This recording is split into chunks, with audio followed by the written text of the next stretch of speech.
একটি ছোট দ্বীপ যেখানে রাত নামলেই জঙ্গল থেকে বেরিয়ে আসে একটি ভয়ঙ্কর বিষধর সাপ। তার একটিমাত্র কামড়ে একটি মানুষের জীবনের গল্প চিরতরে বদলে যেতে পারে। আর বহু বছর ধরে এই সাপের ভয়ে মানুষ ঘর থেকে বেরোতে সাহস পেত না। জাপান সরকার ভেবেছিল এই সাপগুলোকে নিয়ন্ত্রণ করতে এখানে কিছু সংখ্যক প্রাণী যদি ছাড়া হয় তাহলে এই সমস্যার সমাধান হয়ে যাবে। কিন্তু বাস্তবে যা ঘটল তা ছিল আরও ভয়ঙ্কর। সাপ নিয়ন্ত্রণ করতে গিয়ে পুরো দ্বীপটাই চলে গেল বিপদের মুখে।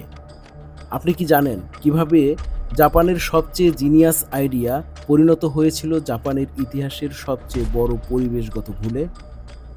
দীর্ঘ সময় ধরে জাপানের কিছু অঞ্চলে তথা দুটি দ্বীপে বিষধর হাবু সাপ মানুষের জীবনে আতঙ্ক হয়ে দাঁড়িয়েছিল। 1980 সালে প্রায় 400 জন মানুষ এই সাপের কামড়ে আক্রান্ত হয়। তাদের মধ্যে ম্যাক্সিমাম মানুষই আর বেঁচে ফিরতে পারেননি। জাপানে বিষধর সাপের অভাব নেই, কিন্তু সবচেয়ে ভয়ঙ্কর ছিল সবচেয়ে বড়গুলো, যারা হলো হাবু আর তাদের আত্মীয়রা। এরা ইস্টার্ন পিট ভাইপার, র্যাটেলস্নেক ও পাফ অ্যাডারের ঘনিষ্ঠ আত্মীয়। মানে জাপান যাদের মোকাবেলা করছিল তারা মোটেও সাধারণ সাপ ছিল না। সবচেয়ে বড় সমস্যা ছিল চিকিৎসা। দীর্ঘদিন কোনো কার্যকর অ্যান্টিডোটই ছিল না। আর যখন এলো তা ছিল তরল। বিদ্যুৎ নেই, ফ্রিজ নেই, স্টোরেজ নেই। গ্রাম অঞ্চলে সেটা রাখা প্রায় অসম্ভব। কিন্তু দুর্ভাগ্যজনকভাবে সাপের কামড়ে সবচেয়ে বেশি আহত হতো এই গ্রামগুলোতেই। বিদ্যুৎ লাইন বসাতে লাগে বছর, খরচ হয় কোটি কোটি টাকা। নতুন অ্যান্টিডোট বানানো আরও জটিল। জাপানের সামনে তখন একটাই প্রশ্ন, কিভাবে সাপের কামড়ে আক্রান্ত হওয়া ব্যক্তিদেরকে তারা বাঁচাবেন। আর তখনই জন্ম নিল একটি সমাধান। এমন এক প্রাণী আনতে হবে যে সাপ খায় এবং সাপের বিষে মরে না। এই প্রাণীটির নাম মঙ্গুস বা বেজি।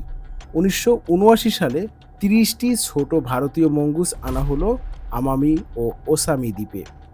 পরিকল্পনাটা শুনতে একেবারে নিখুঁত। মঙ্গুস খুব দ্রুতভাবে চলাফেরা করে। মঙ্গুস চটপটে। শরীরে আছে বিশেষ অ্যাসিটাইল কোলিন রিসেপ্টর, যা বিষের বিরুদ্ধে প্রতিরোধ গড়ে তোলে। বিবর্তন যেন নিজেই এদের বানিয়েছে সাপ মারার জন্য। কাগজে কলমে এর চেয়ে ভালো সমাধান আর কি হতে পারে। কিন্তু একটা ছোট্ট ব্যাপার জাপান খেয়াল করেনি। মঙ্গুস বা বেজি দিনের বেলায় চলাচল করে এবং রাতের বেলা ঘুমায়। তার মানে মঙ্গুস দিবাচর প্রাণী। অন্যদিকে হাবু সাপ নিশাচর। তার মানে হলো তারা রাতে খুবই সক্রিয় এবং শিকার ধরে বেড়ায়। তার মানে হলো মঙ্গুস এবং হাবু বিশেষ কোনো কারণ ছাড়া তাদের সারাদিনে দেখা হওয়ার কোনো সম্ভাবনাই থাকছে না। তার মানে মঙ্গুস দ্বারা সাপের নিধন অনেকটাই অসম্ভব হয়ে পড়ে। আর এখানেই শেষ নয়, সাপকে শিকার হিসেবে ধরা কিছুটা কঠিন, আবার ঝুঁকিপূর্ণ। তার সাথে যুদ্ধ করতে হয়। কিন্তু ইঁদুর, খরগোশ অথবা পাখির ডিম খাবার হিসেবে গ্রহণ করা সাপ ধরার চেয়ে কিছুটা সহজতর মনে হয় মঙ্গুসের কাছে। এবং যেটা থাকে সহজ, নিরাপদ আর পরিমাণের দিক থেকে এই দ্বীপে ছিল এইগুলো প্রচুর। মঙ্গুস সিদ্ধান্ত নিল সাপ নয়, সহজ শিকারই ভালো। তাই তারা সাপের পরিবর্তে দ্বীপের ইঁদুর, খরগোশ এবং পাখির ডিমকে নিজেদের খাবার হিসেবে গ্রহণ করতে শুরু করলো। এরপর যা হলো তা জাপান কল্পনাও করেনি। মঙ্গুস শিকার করা শুরু করলো দ্বীপের স্থানীয় নিরীহ প্রাণীদেরকে। আমামি খরগোশ, বিরল পাখি, স্থানীয় ইঁদুর, ডিম, বাচ্চা, সরীসৃপ সবকিছু নির্বিচারে। আমামি ওসিমা একটি ইউনেস্কো ওয়ার্ল্ড হেরিটেজ সাইটে পরিণত হলো একটি নীরব মৃত্যুকূপে। বিশেষ করে আমামি খরগোশ, যাকে বলা হয় জীবন্ত ফসিল, সেই প্রাণীটি আজকে বিলুপ্তির পথে। মাত্র 20 বছরে কিছু প্রাণীর আবাসস্থল প্রায় 40% কমে যায়। ভালো উদ্দেশ্য নিয়ে আনা প্রাণী পরিণত হয় সবচেয়ে ভয়ঙ্কর হুমকিতে। 2000 সালে জাপান রিয়েলাইজ করলো আর নয়, আর মঙ্গুসকে এভাবে স্বাধীনভাবে নির্বিচারে স্থানীয় প্রাণীদেরকে নিধন করতে দেওয়া যায় না। শুরু হলো ইতিহাসের সবচেয়ে কঠিন ইনভেসিভ স্পিসিস নির্মূল অভিযান। বিশেষ trap, toxic bait, search dog, local Hunter squad. একটা একটা করে মঙ্গুস ধরা পড়তে লাগলো।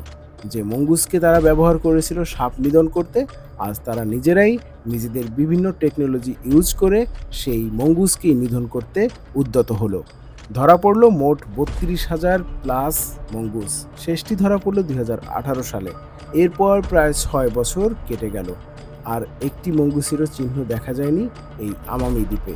শেষমেশ ঘোষণা আসে আমামি ওশিমা এখন মঙ্গুস মুক্ত।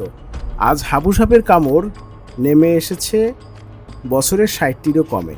১৯৯২ সালের পরে একটিও মৃত্যু নেই, কিন্তু এটা মঙ্গুসের কারণে নয়, এটা মানুষের কারণে।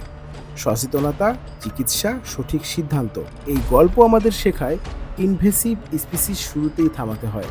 একবার দেরি হলে প্রকৃতি আর ক্ষমা করে না।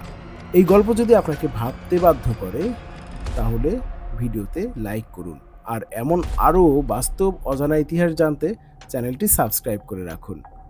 একটি ভুল সিদ্ধান্ত একটি দ্বীপ তথা মানুষের অথবা দেশের সব জায়গারই ভবিষ্যৎ বদলে দিতে পারে। তো বন্ধুরা, ভালো থাকবেন, সুস্থ থাকবেন এবং পদক্ষেপ নেওয়ার আগে বারবার ভেবে নেবেন। দেখা হবে, কথা হবে আবারও পরের ভিডিওতে।